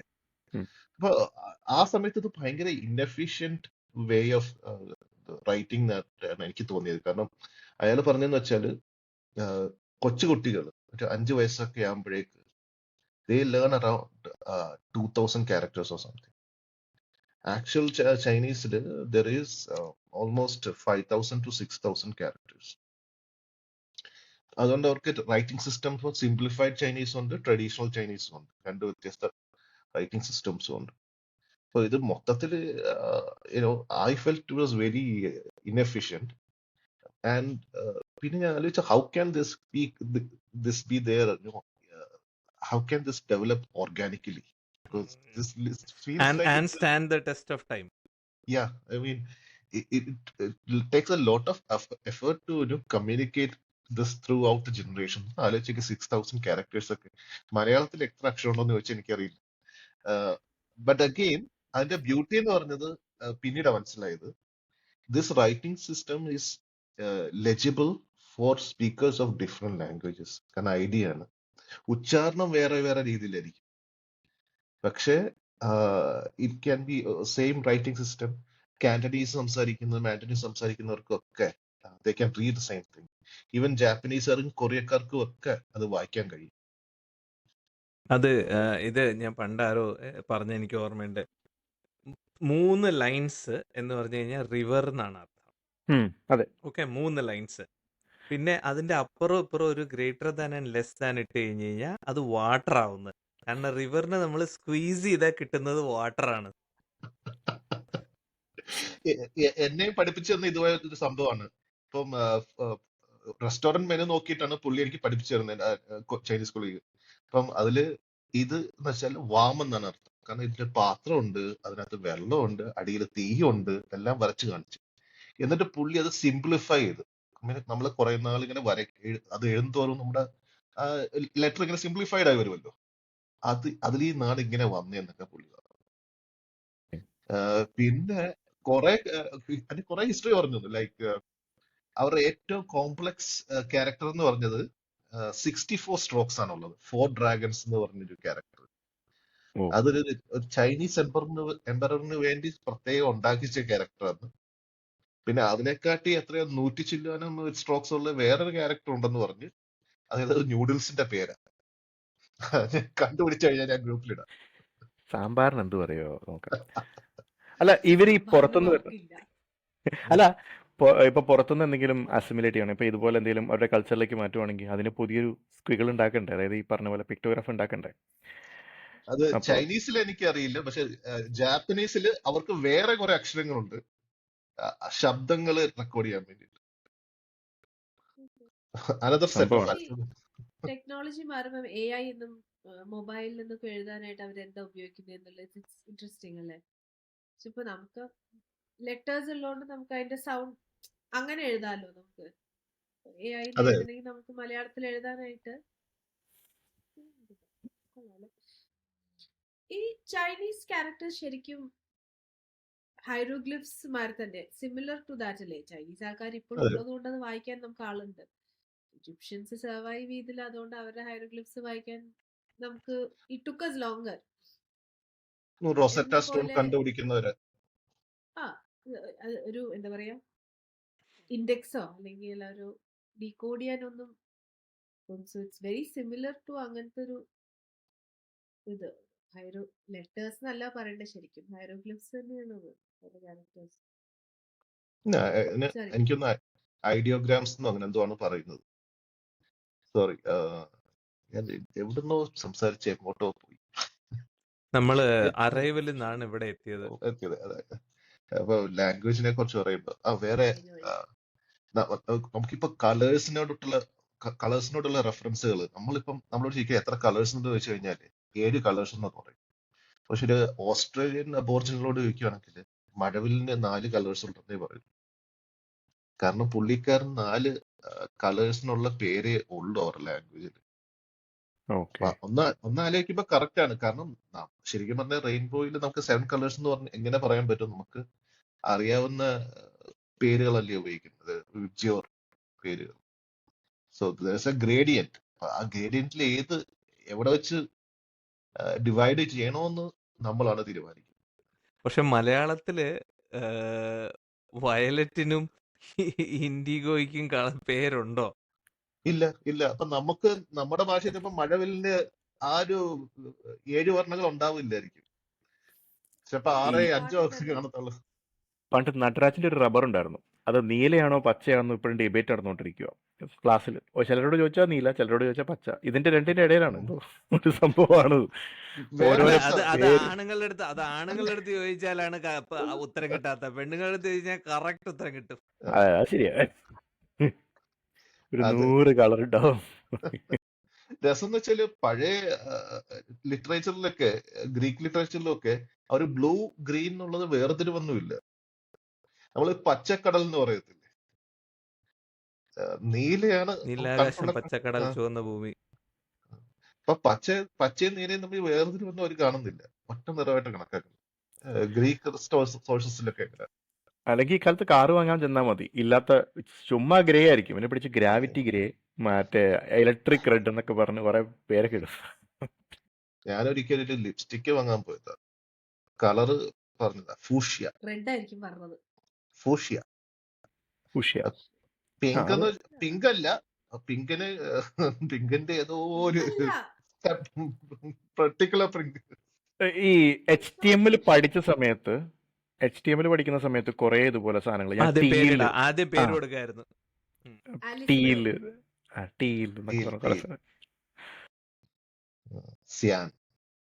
പണ്ട് ഈ ഇംഗ്ലീഷ് നോവലുകളിലാണല്ലോ നമ്മൾ ഈ ബ്ലൂ കളർ ഐസ് എന്നുള്ള ഒരു concept.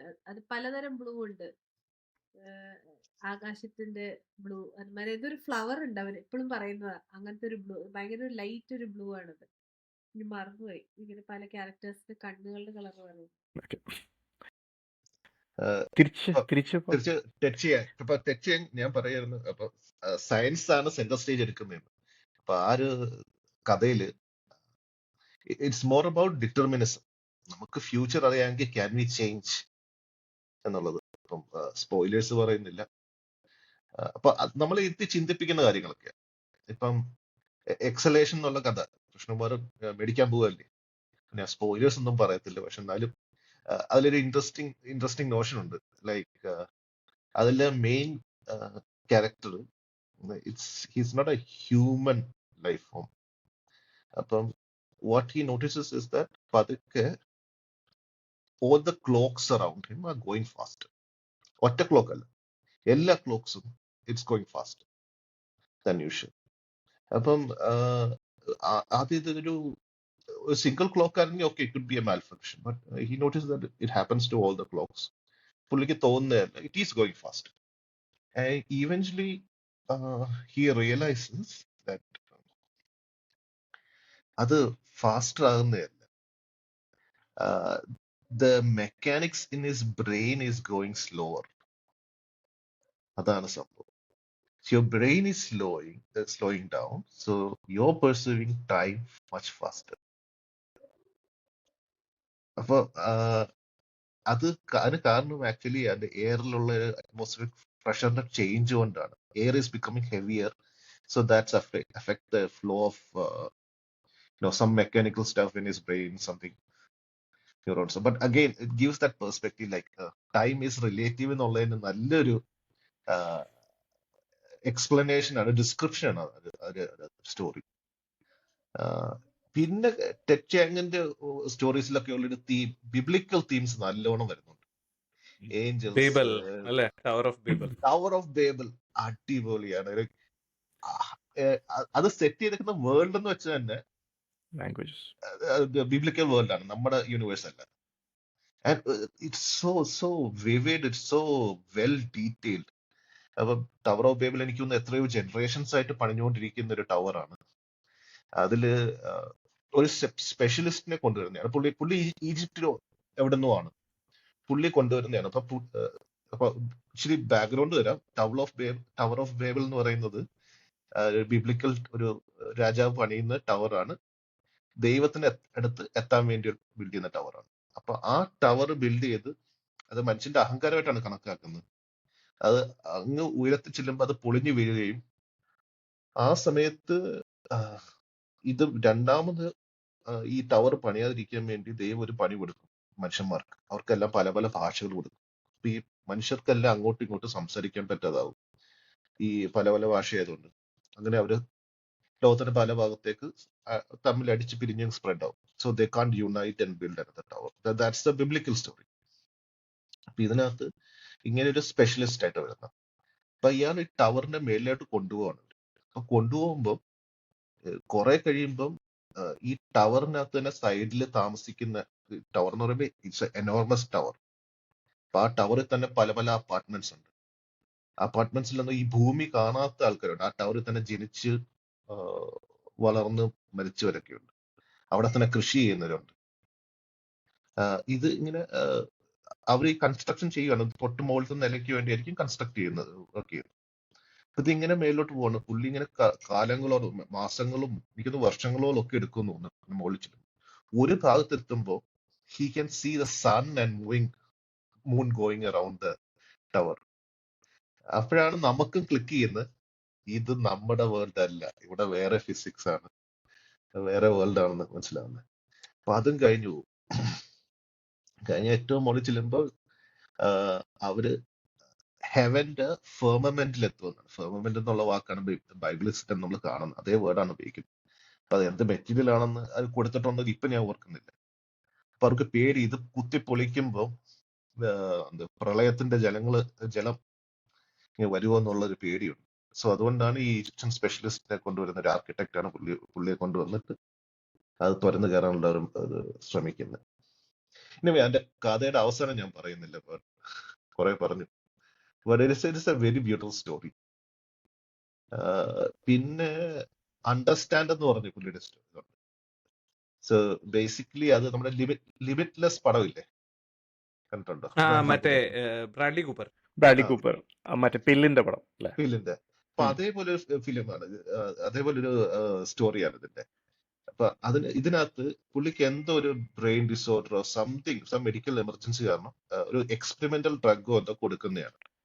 And they R observing all those people who are taken this drug. പുള്ളി ആ ഡ്രഗ് ഇൻടേക്ക് ചെയ്ത ശേഷം പുള്ളിയുടെ ബുദ്ധി അങ്ങ് ഭയങ്കരമായിട്ട് വികസിക്കുമ്പോ തന്നെ ഇമ്മീഡിയറ്റ്ലി പുള്ളിയുടെ പ്ലാൻ ഫുൾ അങ്ങ് ചേഞ്ച് ആവും. എന്തെങ്കിലും ചേഞ്ചസ് ഉണ്ടോ എന്നൊക്കെ ഈ ഫോളോ അപ്പ് ഡോക്ടേഴ്സ് വന്ന് ചോദിക്കുമ്പോഴൊക്കെ പുള്ളി പറയും ഒന്നുമില്ല. കാരണം അപ്പോഴേക്ക് പുള്ളി എല്ലാം he starts to foresee everything. Basically പറയുന്ന ഇതാണ്, നമുക്ക് ബുദ്ധിയും ഒരുപാട് ഇൻഫർമേഷൻ കൈ കിട്ടുമ്പോൾ we can almost predict the future. Even ഫിലോസഫിയിൽ ഒരു ടേം ഉണ്ട്, ലാപ്ലാസ് ഡീമൺ എന്ന് പറയുന്നത്. Basically at a certain point of time, if you have the knowledge about everything, every single particle in this universe, you can actually predict the future or even see the past. So coming back to the story, അദ്ദേഹം തീരുമാനിച്ചു കഴിഞ്ഞു. കാരണം ബുദ്ധി ഉണ്ടെന്ന് മനസ്സിലായി കഴിഞ്ഞാൽ government agencies എല്ലാം പുള്ളിയുടെ പുറകെ വരും, എന്നിട്ട് പുള്ളിയെ ഡൈസെക്ട് ചെയ്യും, അതോടെ പുള്ളിയുടെ കാര്യം തീരും. സോ സ്റ്റാർട്ട്സ്, അത് പുള്ളി കള്ളം പറയും, എന്നിട്ട് പുള്ളിക്ക് അറിയാം they will eventually come back. So he changes his life. He removes traces of himself from all databases in this world. പുള്ളി അത് ഹാക്ക് ചെയ്ത് എല്ലാം പുള്ളിയുടെ ട്രേസസ് കളയും. Eventually he finds out there is one more person like him. എന്നിട്ട് they decide that they are threat to each other. Anyway, അതിന്റെ കഥയുടെ അവസാനം ഞാൻ പറയുന്നില്ല, പക്ഷേ it's A very good promise. Again ഇതിന്റെ ആ ഒരു സയന്റിഫിക് ഫിലോസഫിയാണ് ആ ഫ്രണ്ടിൽ കൊണ്ടുവയ്ക്കുന്നത്. ഡിറ്റർമിനിസം അല്ലെങ്കിൽ നമുക്ക് ബേസിക്കലി ഡിറ്റർമിനിസം ആണ് പുള്ളിയുടെ കൂടുതലും കാണുന്നത്. വേറൊരു സ്റ്റോറി ഉണ്ട് സിമിലർ,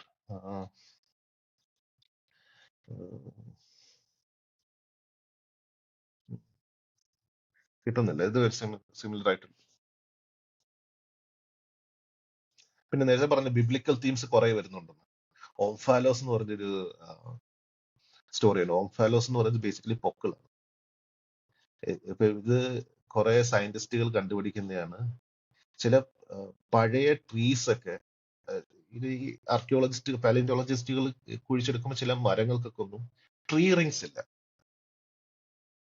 ട്രീ റിങ്സ് ഇല്ലെന്ന് പറയുമ്പോൾ അതിന്റെ അർത്ഥം എന്ന് വെച്ചാൽ ഈ മരങ്ങൾക്ക് ഇത് പ്രായം വന്നത് പ്രായമായിട്ടില്ല. ഇത് അങ്ങനെ സൃഷ്ടിച്ചതാണ്. ജസ്റ്റ് ലൈക്ക് ഇങ്ങനെ ഒടിച്ച് അഡൾട്ട് ട്രീ ആയിട്ട് അങ്ങ് സൃഷ്ടിച്ചതാണ്. ഒരു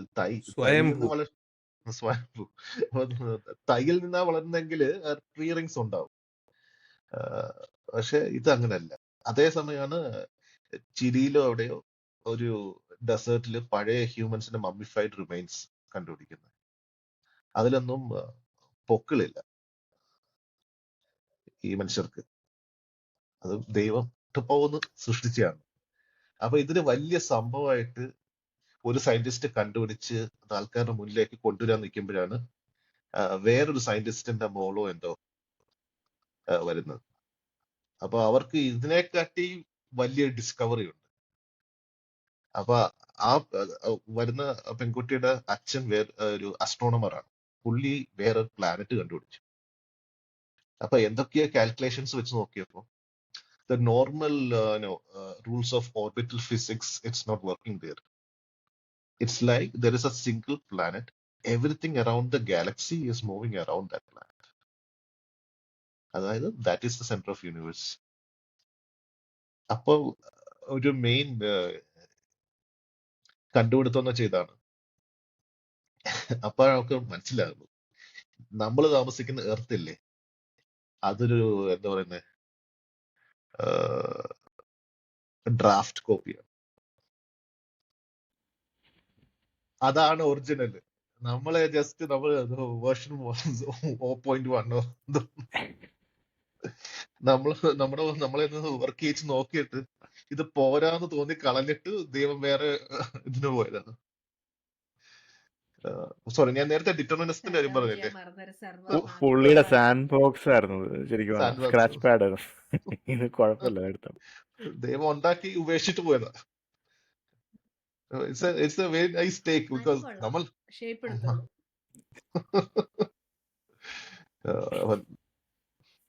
ഇതും ബിബ്ലിക്കൽ തീംസും ഉണ്ട്. പിന്നെ ഞാൻ നേരത്തെ പറഞ്ഞ പോലെ കോഷ്യാലിറ്റി, ഡിറ്റർമിനിസം അതുമാണ്. ഒരു സ്റ്റോറിയിൽ പ്രെഡിക്ടർ എന്ന് പറഞ്ഞൊരു മെഷീൻ ഉണ്ട്. അപ്പൊ ആ മെഷീനിൽ നമ്മുടെ ഒരു സ്വിച്ച് മാത്രമേ ഉള്ളൂ. സ്വിച്ച് ഒരു ലൈറ്റും ഉണ്ട്. നമ്മൾ ആ സ്വിച്ച് ഞെക്കുമ്പോൾ ലൈറ്റ് കത്തും. ഒറ്റ പ്രശ്നമുള്ള സ്വിച്ച് തൊടുന്നതിന് തൊട്ട് മുന്നെയാണ് ആ ലൈറ്റ് കത്തുന്നത്. That means you should have the intention ഉണ്ടെങ്കിലേ ലൈറ്റ്.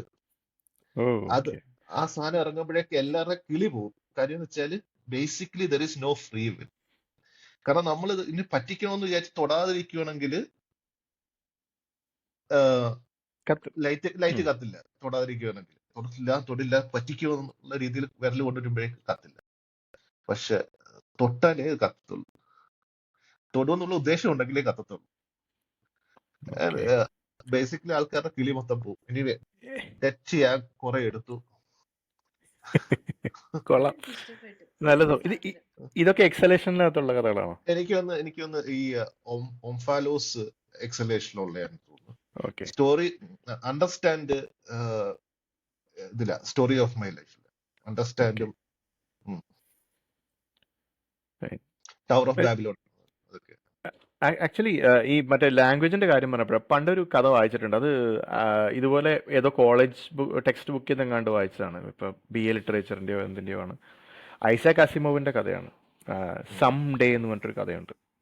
അതായത് എന്തോ far into future. Actually അപ്പോൾ റീഡിങ്ങും റൈറ്റിങ്ങും ഇല്ല, ആളുകളതൊക്കെ മറന്നുപോയി. ഈവൻ ലൈബ്രറിയിൽ മറ്റേ ബുക്സ് ഒക്കെ ഒരു മ്യൂസിയത്തിലാണ് വെച്ചിരിക്കുന്നത്. ആളുകൾ എല്ലാവരും കമ്പ്യൂട്ടർ ഭയങ്കരമായിട്ട് ഇൻഫ്ലുവൻസ് ചെയ്തു.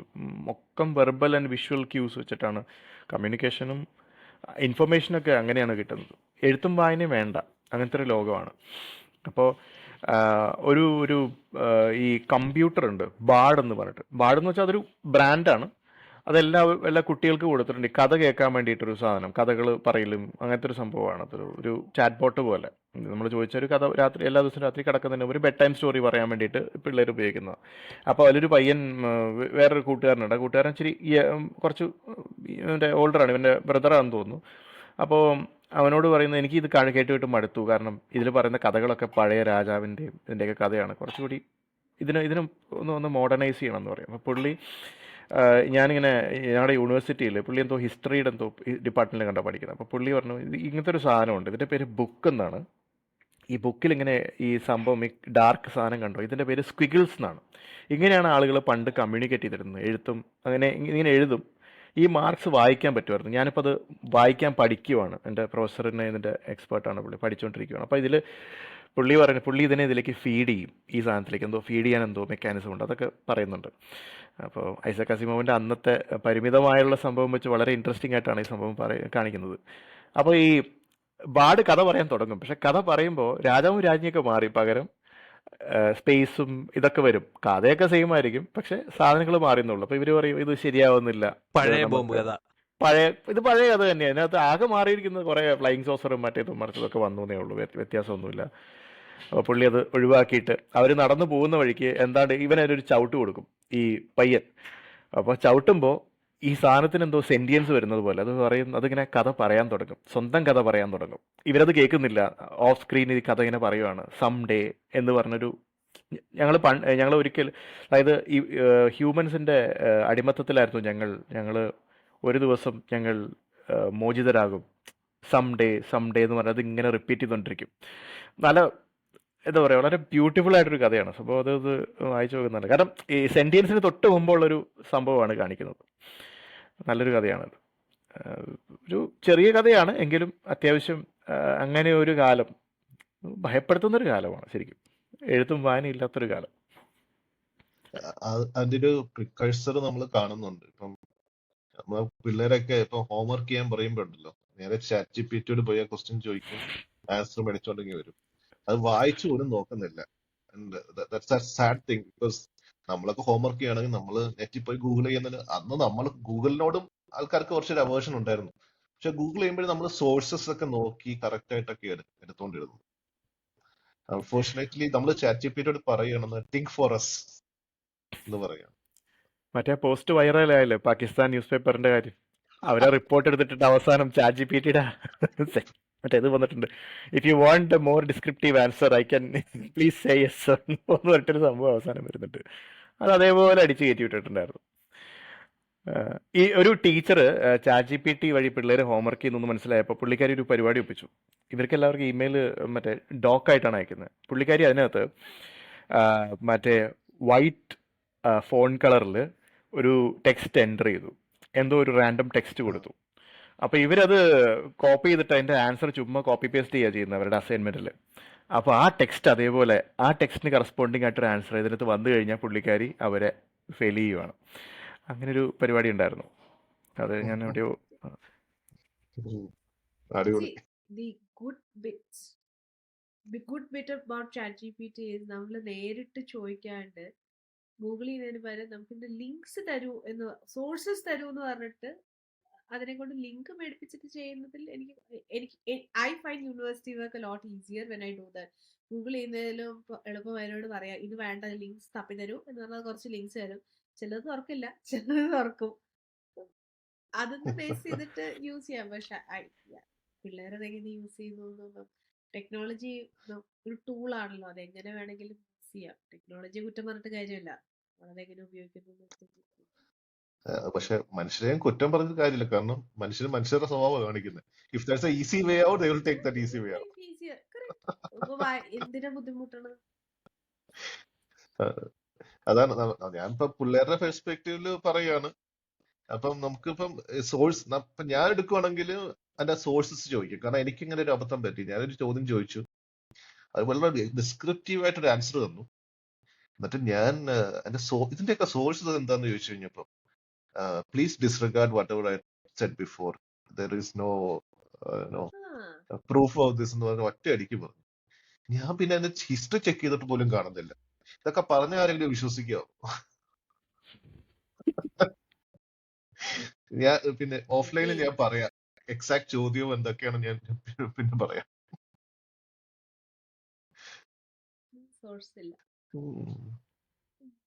ഒരു ബുക്കിന്റെ കാര്യം പറയാൻ വിട്ടുപോയിരുന്നു. അത് ഞാൻ റീസെന്റ് ഈ അഭിലാഷ് മേലേതിൽ എന്ന് പറഞ്ഞിട്ടൊരു ഒരു ക്രിട്ടിക് ഉണ്ട്. പുള്ളി ഫേസ്ബുക്കിൽ ഓത്തരം കൂടിയാണ്. ആളൊരു ഇച്ചിരി എന്താ പറയാ, ചിലർക്കൊക്കെ ഇച്ചിരി ഇറുക്ക് ചെയ്യുന്ന ഒരാളാണ് ആളുടെ ഒരു ബുക്കാണ് ചിൽഡ്രൻ സീരീസ്. പുള്ളി പറഞ്ഞതാണ്, പുള്ളി റെക്കമെൻഡ് ചെയ്തൊരു ബുക്കാണ് സയൻസ് ഫിക്ഷനിൽ. അങ്ങനെ അത്യാവശ്യം പുള്ളിയുടെ റെക്കമെൻഡേഷൻസ് ഒക്കെ അത്യാവശ്യം കൊള്ളാവുന്ന സംഭവമാണ്. പക്ഷേ നമുക്കത് വായിക്കാനുള്ള സമയമോ ചിലപ്പോൾ അത് വായിക്കാനുള്ള നോളജോ ഇല്ലാത്തതുകൊണ്ടായിരിക്കും. പക്ഷേ ഇതെനിക്ക് ഇഷ്ടപ്പെട്ടു. അത് ഞാൻ ഓഡിബിളിൽ കണ്ടപ്പോൾ അങ്ങ് എടുത്ത് വായിച്ചു. ചിൽഡ്രൻ സീരീസാണ്. ചിൽഡ്രൻ സീരീസിൽ ചിൽഡ്രൻ ഓഫ് ടൈം എന്ന് പറഞ്ഞിട്ടൊരു ഒരു ബുക്ക്. അത് സ്റ്റാൻഡ് അലോൺ ആയിട്ട് വായിക്കാം, കാരണം ഇത് ഫസ്റ്റ് ബുക്കാണ് സീരീസിലെന്നാണ് പറയുന്നത്. വേറെ ബുക്സ് ഉണ്ട്. ചിൽഡ്രൻ ഓഫ് ടൈം എന്ന് പറയുമ്പോൾ ഇതുപോലെ തന്നെ ഒരു ഫ്യൂച്ചറിൽ സെറ്റ് ചെയ്യുന്ന കഥയാണ്. ഭൂമി ആവാസയോഗ്യമല്ലാതായി, ശരിക്കും ഒന്നുമില്ല, റിസോഴ്സ് ക്രഞ്ചാണ്, യുദ്ധങ്ങളൊക്കെ മറ്റേ ഓവർ യൂസ് കാരണം. അപ്പോൾ ഇവരെന്ത് ചെയ്യുന്ന വെച്ചാൽ കുറേ മിഷൻസ് സ്റ്റാർട്ട് ചെയ്യണം. അതായത് അടുത്ത വേറെ പ്ലാനറ്റുകളിലേക്കുള്ള ടെറാഫോമിംഗ് മിഷൻസ്. അത് നേരത്തെ തുടങ്ങി. ആദ്യം പ്ലാനറ്റ്സ് ആവാസയോഗ്യമാക്കണം, വേറെ പല സിസ്റ്റങ്ങളിലും ഉള്ള ഗോൾഡിലോക്ക് സോണിലുള്ള പ്ലാനറ്റ്സിനെ ആദ്യം അങ്ങനെ ആക്കണം. അല്ലാത്തതാണെങ്കിൽ ടെറാഫോം ചെയ്യണം. അപ്പോൾ അത് കഴിഞ്ഞിട്ട് ഇവരെന്ത് ചെയ്യുന്നു വെച്ചാൽ ഒരു നാനോ വൈറസിനെയും ഒരു സെറ്റ് ഓഫ് മങ്കീസിനെയും 2 പോഡായിട്ട് അയക്കും. അപ്പോൾ ഈ പറയുന്ന രണ്ടും ലാൻഡ് ചെയ്തിട്ട് ഈ നാനോ വൈറസ് അവരുടെ മേൽ അത് പ്ലാന്റിൽ സ്പ്രെഡ് ചെയ്യും. നാനോ വൈറസ് എന്തിനാന്ന് വെച്ചാൽ ഇവരുടെ ബ്രെയിനിൻ്റെ കേപ്പബിലിറ്റി കൂട്ടാൻ വേണ്ടിയിട്ടാണ്. അതായത് ഓൾറെഡി അവർ കുറെ കൂടി മനുഷ്യൻ്റെക്കാൾ ഇവോൾവ്ഡ് ആണ്, മനുഷ്യൻ്റെ അത്രയെങ്കിലും ബുദ്ധിയുള്ളവരാണെന്നാണ് പറയുന്നത്, ചിമ്പാൻസീസ് ആണ്. അപ്പോൾ ഈ പറഞ്ഞ പോലെ അവർക്ക് ഈ കേപ്പബിലിറ്റി കൂടി കൊടുത്തു കഴിഞ്ഞാൽ, കുറച്ചുകൂടി അവരുടെ ഇത് എൻഹാൻസ് ചെയ്ത് കഴിഞ്ഞാൽ, അവർക്ക് വേണ്ടിയുള്ള അമ്യൂണിറ്റീസ് അവിടെ ഉണ്ടാക്കും. അവർക്ക് വേണ്ടിയുള്ള ഇൻഫ്ര ഉണ്ടാക്കിയിട്ട് പിന്നെ മനുഷ്യരെ അങ്ങോട്ട് കൊണ്ടുപോകാനുള്ള പരിപാടിയാണ്. അപ്പോൾ ആ കൊണ്ടുപോകാൻ വേണ്ടിയിട്ട് ആർക്ക് ഷിപ്സ് ഉണ്ട്. ഇതിനുശേഷം അങ്ങനെ ഒരു സിസ്റ്റമാറ്റിക് ആയിട്ടൊരു പ്ലാനാണ്. പുള്ളിക്കാരിയുടെ ഈ പ്ലാൻ ഉണ്ടാക്കുന്ന സയൻറ്റിസ്റ്റിൻ്റെ പേര് ഒരു സ്ത്രീയാണ്, അവര കെയ്നോ അങ്ങനെ എന്തൊരു പേരാണ്. പുള്ളിക്കാരി ഒരു ഡോക്ടറാണ്. പുള്ളിക്കാരി ഇതിൻ്റെ ഈ മറ്റേ ബയോളജി എന്തോ ആണ് പുള്ളിക്കാരിയുടെ തോന്നുന്നു, പ്രൈമറ്റോളജി ആണെന്ന് തോന്നുന്നു പുള്ളിക്കാരിയുടെ മെയിൻ. അപ്പോൾ എന്ത് പറ്റുമെന്ന് വെച്ചാൽ ഈ ഫസ്റ്റ് മിഷൻ ഫെയിൽ ആവുകയാണ്. ഫസ്റ്റ് മിഷൻ ഫെയിൽ ആവുമെന്ന് വെച്ചാൽ ഒരു ബയോ ടെററിസം ഗ്രൂപ്പ് ഉണ്ട്. അവന്മാർ ഈ പറഞ്ഞ സംഭവത്തിന് എതിരാണ്. അതായത് ഭൂമിയിലുള്ള സംഭവത്തെ കൊണ്ടുപോയിട്ട് അവിടെ കൊണ്ടുപോയി നടാൻ അവർ ഈ ഗോഡ് തന്ന സംഭവം മാറ്റിമറിക്കാൻ മനുഷ്യർക്ക് അവകാശമില്ല എന്നൊക്കെ പറഞ്ഞ് ആ ഐഡിയോളജി വിശ്വസിക്കുന്ന ആൾക്കാരാണ്. അവരൊരു ബ്ലാസ്റ്റ് ഉണ്ടാക്കും. അപ്പോൾ എന്ത് പറ്റുമെന്ന് വെച്ചാൽ ഈ പുള്ളിക്കാരി ഒരു എസ്കേപ്പ് പോഡിൽ ഒരു പ്ലാനറ്റിൽ എത്തിപ്പെടുകയല്ല, ആ പ്ലാനറ്റിനെ എന്താ പറയുക ഓർബിറ്റ് ചെയ്യാൻ തുടങ്ങും. പുള്ളിക്കാരി മരിക്കും, പക്ഷെ പുള്ളിക്കാരിയുടെ കോൺഷ്യസ്നെസ് ഒരു AI ട്രാൻസ്ഫർ ചെയ്യും. ആ പ്ലാനറ്റിൽ ക്രാഷ് ലാൻഡ് ചെയ്യുന്ന ചിമ്പാൻസീസ് ഒക്കെ ചത്തുപോകും. പക്ഷെ എന്താ പ്രശ്നം എന്ന് വെച്ചാൽ അവിടെ ആ പ്ലാനറ്റിൽ ഓൾറെഡി സ്പൈഡേഴ്സ് ഉണ്ടായിരുന്നു. ഈ സ്പൈഡേഴ്സിനെ നാനോ വൈറസ് അവരുടെ ബ്രെയിൻ എൻഹാൻസ് ചെയ്യും. ഓരോ ചാപ്റ്ററും അത് ഓൾട്ടർനേറ്റ് ചാപ്റ്റേഴ്സ് ആണ്. ഒരു ചാപ്റ്റർ ഈ ആർക്ക് ഷിപ്പ് പുറപ്പെട്ടിട്ടുണ്ട്, ഭൂമിയിൽ നിന്ന് മനുഷ്യന്മാർ പുറപ്പെട്ടിട്ടുണ്ട്, അവരുടെ നടക്കുന്ന മ്യൂട്ടിനി, അവരുടെ സൊസൈറ്റി എന്ന് പറയുന്ന നോം അതൊക്കെ തകർന്ന് ആകെ ചിന്ന ഭിന്നമാകുന്ന പരിപാടിയാണ് അതിനകത്ത്. അതിങ്ങനെ പതുക്കെ പതുക്കെ അവർ വളരെ ഹ്യൂമൻസ് സിവിലൈസേഷനിൽ നിന്ന് പതുക്കെ താഴത്തേക്ക് പോകുന്നു. പക്ഷേ സ്പൈഡേഴ്സ് ഓരോ ചാപ്റ്റർ കഴിയുമ്പോഴും ഇവോൾവ് ആയി വരുന്നു. അതായത് അവരുടെ ടെക്നോളജീസ് ഒക്കെ മാറുകയാണ്. അത് അവർ ആദ്യം ഡൊമസ്റ്റിക്കേറ്റ് ചെയ്യാൻ തുടങ്ങുന്നു ചെറിയ സ്പൈഡേഴ്സിനെ. അതായത് ചെറിയ സ്പൈഡേഴ്സിനെ, ചെറിയ ജീവികളെ ഡൊമസ്റ്റിക്കേറ്റ് ചെയ്യുന്നു. പതുക്കെ പതുക്കെ അവർ സ്പേസ് ഏജ് വരെ എത്തുന്നു. പക്ഷെ അത് വളരെ എന്താ പറയുക, നമുക്കത് വളരെ കൺവിൻസിംഗ് ആയിട്ട് എഴുതിയിരിക്കുന്നത്. റൈറ്റിംഗ് ഉഗ്രൻ റൈറ്റിംഗ് ആണ്. അപ്പോൾ ഞാൻ ഇതുവരെ ഈ പറഞ്ഞ basically development of society is detailed ആയിട്ട് ഡിസ്ക്രൈബ് അതെ, ചെയ്തിരിക്കുകയാണ്. ഡെവലപ്മെന്റ് ഓഫ് സൊസൈറ്റി മാത്രമല്ല, അവർ ഗോഡിനെ, സ്പിരിച്വാലിറ്റി, അവർ അവരുടേതായിട്ടൊരു ഗോഡിനെ അന്വേഷിക്കുന്നുണ്ട്. അവരുടെ ഗോഡ് എന്ന് പറയുമ്പോൾ ഈ ഓർബിറ്റ് ചെയ്യുന്ന ഈ സാധനമാണ്, ഈ പോഡാണ്. അവരെ സംബന്ധിച്ച് ലൈറ്റ് കത്തിച്ചത് ഇങ്ങനെ ഓർബിറ്റ് ചെയ്തുകൊണ്ടിരിക്കുക. അതിനകത്ത് ഡോക്ടറുടെ കോൺഷ്യസ്നെസ് ആണ് അതിനകത്ത് ഇരിക്കുന്നത്. സത്യം പറഞ്ഞാൽ അവരുടെ അമ്മ തന്നെയാണിത്, അവരുടെ മദർ തന്നെയാണിത്. അതുമായിട്ട് കമ്മ്യൂണിക്കേറ്റ് ചെയ്യാൻ ഇവരൊരു സംഭവം കണ്ടുപിടിക്കുന്നു. ഇതൊക്കെ ഈ എന്താ പറയുക, ഈ പോർട്ടിഡ് ടൈപ്പ് ഓഫ് പോർട്ടിഡ് എന്നാണ് പറയുന്നത്. പോർട്ടിഡ് സ്പീഷീസ് പെട്ട സ്പൈഡേഴ്സ് ആണ്. ലൈഫ് സ്പാൻ വളരെ കുറവാണ് ഇവർക്ക്. കാരണം ഓരോ ചാപ്റ്ററിൽ നമ്മൾ കാണുന്ന ക്യാരക്ടേഴ്സിൻ്റെ പേര് പോർഷ്യ, അങ്ങനെ കുറേ ക്യാരക്ടേഴ്സ് ഉണ്ട് സ്പൈഡേഴ്സിൻ്റെ ഇടയിൽ. ഒരാളായിരിക്കില്ല അടുത്തതിൽ, അത് അവർ പറയുന്നുണ്ട്. കാരണം ഇവരുടെ ലൈഫ് സ്പാൻ കുറയുന്നുണ്ട്. ഇവരുടെ ജനറ്റിക് മെറ്റീരിയൽ ട്രാൻസ്ഫർ ആയിട്ട് അതായത് തലമുറകളാണ്, പക്ഷെ പേരൊക്കെ സെയിം ആണ്. പതുക്കെ പതുക്കെ അത് ഇവോൾവ് ആയി ഇവിടെ ഒരു പാലസ് ഉണ്ടാകുന്നു, അതിന് പല ടെക്നോളജീസ് ഉണ്ടാകുന്നു. ഈവൻ ആ പ്ലാനറ്റ് കംപ്ലീറ്റ് ഈ സ്പൈഡർ സിൽക്ക് കൊണ്ട് എൻഗൾഫ് ചെയ്തിരിക്കുകയാണ്, ഒരുതരം ലെയർ പോലെ. അതായത് കമ്മ്യൂണിക്കേറ്റ് ചെയ്യാനും ട്രാൻസ്പോർട്ടേഷനും ഒക്കെ വേണ്ടിയിട്ട്. വായിക്കാൻ കൊള്ളാവുന്നൊരു സംഭവമാണ്, ഞാൻ റെക്കമെൻഡ് ചെയ്യുന്നൊരു സാധനമാണ്. റൈറ്റിംഗ് അടിപൊളിയാണ്, നല്ല നല്ല എന്താ പറയുക, ഈ പറഞ്ഞ ഞാൻ അന്ന് വായിച്ച ഇപ്പോൾ ആൻറ്റിവെയർ വായിച്ചാലും ബ്ലേക്ക് ക്രൗച്ച് വായിച്ചാലും അതിനേക്കാളൊക്കെ ഒരുപടി മുമ്പിൽ നിൽക്കുന്ന റൈറ്റിംഗ് ആണ്. ഒന്ന് ട്രൈ ചെയ്യാവുന്ന സാധനമാണ് children of time. Adrian Tchaikovsky എന്നാണ് റൈറ്ററുടെ പേര്.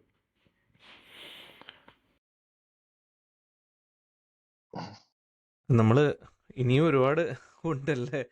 എനിക്ക് ഇനി ഒരുപാട് ഞാൻ എഴുതി വെച്ച ആളുകൾ കവർ ചെയ്തിട്ടില്ല. അപ്പോൾ I think will take a break, എന്നിട്ട് അടുത്ത ആഴ്ച വീണ്ടും കണ്ടിന്യൂ ചെയ്യാം. So till then it is Ezhuthapuram signing off. Sandeep, Krishnakumar, Anoop and Lekha. Have a good day.